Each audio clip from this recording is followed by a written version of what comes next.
Hi, welcome to this guide about the best cultures in the industrial era. This is a continuation of a series of guides where we have looked at the ancient, the classical, the medieval, and the early modern era cultures and sort of compared them and talked about what are some of the better cultures, what are some of the weaker cultures. Um, in this series, we are only thinking about playing against the AI. We're not considering playing against human players. I have about three or more humankind wins under my belt. I don't know the exact number, I haven't been counting, and I've played about 120 or so hours in humankind. I'd recommend that you go back to the first guide in this series, which talks about the ancient era, because we set a bit of context. We talk about how the difficulty works in the humankind game. So you can find a link to that in the description below the like button. So in this guide, we'll first talk a little bit about the industrial era to set some of the context of this era, what's important, what is the state of your empire likely to be, and then we'll look at each of the cultures that you can pick from, including their sort of strengths and weaknesses. So sit back. This is going to be another one that's a little bit longer because there are actually quite a few cultures that are really good in this era.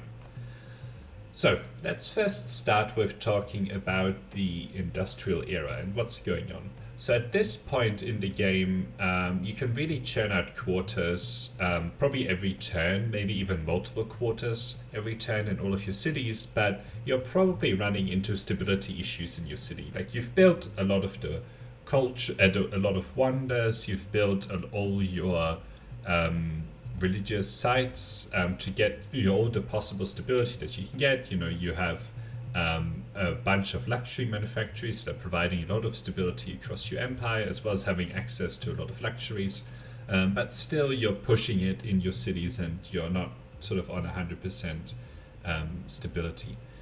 You've probably attached most of your territories to cities at this point, and you probably have created all the cities that you will need in this game. So it's probably around 6 or 7 cities, and all of your cities have sort of 30 or 40 population. At this point in the game, most of your yields are probably coming from your quarters and not really from your population anymore. They're only providing sort of a minor, sort of nice to have little bonus. You're probably engaging with a lot of the AI. You're trading with them. You might even have a few alliances at this point in the game. You are probably way ahead of the AI scientifically, economically, and also in terms of military strength. So it's not really a question of whether you win the game, but more about when. And the AI is very unlikely to attack you at this point in the game.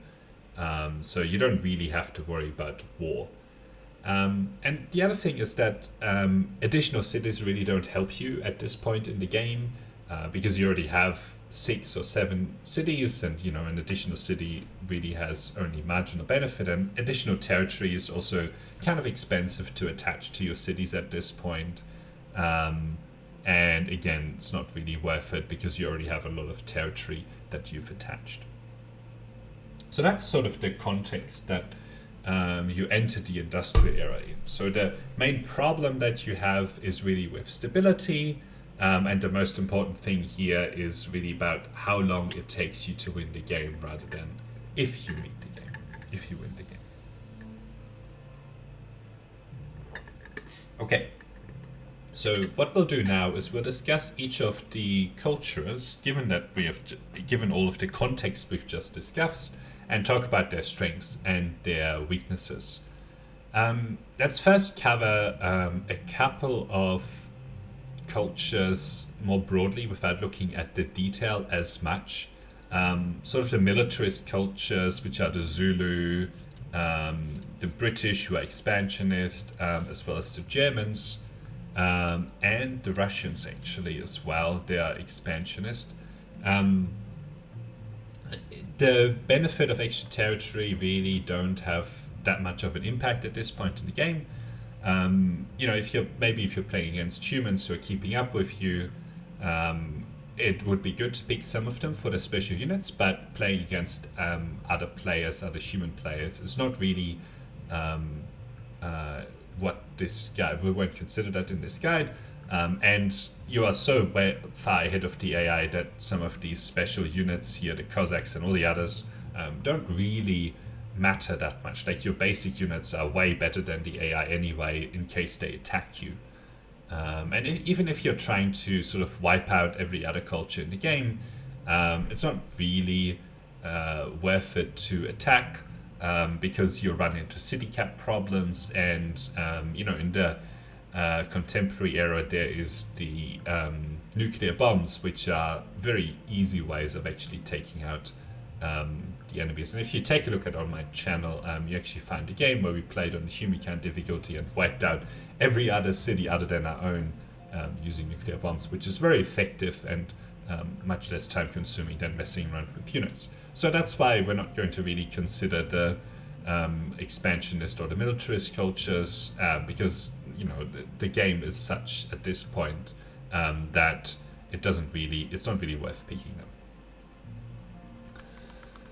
Okay, so in the previous eras we have picked a lot of builder cultures, but starting in this era, it's not really the quality of the individual quarters, but it's more the number of quarters that you're able to build. And the Siamese are nice, like they give you a bit of industry per district and a little bit of extra money, but it's not that impactful. You probably already have plenty of industry in all of your cities, and you can grow that industry pretty easily and that money pretty easily by just building, lots and lots and lots of quarters, if it weren't for those stability issues. And the Persian as well, like this percentage reduction on shared projects and or constructible industry costs is nice, but you're actually not able to build anything because of the stability issues that you're having. And the money here is nice, but it's not really that much when you compare it to all the money that you're actually making from the trades, the ongoing trades that you have with the AI. Okay, so now we have discussed both expansionist and builder cultures, expansionist military and builder cultures, and have sort of found that they're not really that good. But now we'll discuss 4 cultures, so the remaining cultures, that are actually really good. The first one that we'll look at here are the Mexicans. And the reason that the Mexicans are good is not really the fields of gold.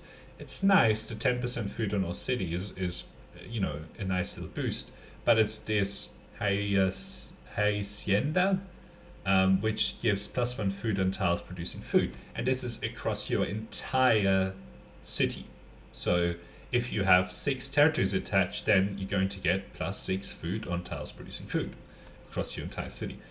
This can get you thousands of additional food. If you look at one of the more recent streams on Humankind that I've did on Humankind, we actually picked every single agrarian, in every era we picked an agrarian culture, and this is one of the cultures that produced the most food. The only sort of asterisk on that is that population at this point in the game isn't really that good. You'll struggle actually providing jobs for all of them, so getting yields from that population, unless you have lots of quarters, and then the few yields that you get from your population aren't actually going to be that impactful compared to the adjacency bonus and all the other bonuses that you've been able to amass at this point. But I think it's worthwhile calling these out because of the sheer amount of food that they are able to add to your cities. So these are actually one of the best agrarian cultures in the game overall. Okay, so that's the Mexican. Now, the other one that's worth discussing at this point in the game is the scientist culture of the French. Now, in this era, science starts to become the main sort of thing that's taking time and delaying the end of the game. Which is why the French, even though they're not that good of a science culture, are still worth thinking about, because they sort of speed up the amount of time that it actually takes for you to finish the game at this point, which is really what you're going for here. So the 10% science in all cities, because of this enlightened thinking, is pretty nice. Now the exhibition hall, the +1 science per population is okay, especially if you have a lot of population, but it's not that big. And the extra influence is nice, but influence is not that meaningful. It doesn't allow you to do a huge amount, and the things that it does allow you to do isn't really that impactful in the game anymore. But yeah, the French are worth picking because they help you get that little bit of extra science, which sort of speeds up the end of the game. Now, we have this leaves sort of the two aesthete cultures, which are the Austro-Hungarians as well as the Italians. The main reason both of these are good are because they help with the stability problems that you have at this point in the game. And, that's the main thing sort of holding you back from building a lot more quarters. The Italians is the weaker one of the two, so let's look at that first. So this +10 stability on commons quarters is only really good if you've been using commons quarters to actually get the additional stability. If you've been able to get away with just luxuries, luxury manufacturers, trees, your religion, as well as any other sort of bonuses on things like wonders, then the Italians are not really that good because you haven't been building a lot of commons quarters, and this really helps with the commons quarters. The teatro here is okay. It gives you a nice little bit of extra influence, but again, influence at this point in the game doesn't really matter that much. Like, the main thing that you can do with it is expand your territories, build more cities, which you don't really need at this point in the game, and sort of you'll probably be able to pick all of the civics that you want with just the basic amount of influence that any culture can get in the game. But yeah, the Italians are kind of sort of the second best culture, probably on par with the French, because they help you with stability and allow you to build a few more quarters. Now, the best culture, one of the strongest cultures in the industrial era are these Austro-Hungarians. It's not really because of the Emperor's Hand, although it's a nice influence boost, but we've said a few times, influence is not that important at this point. It's mainly because of this open house, which is the +1 stability per district.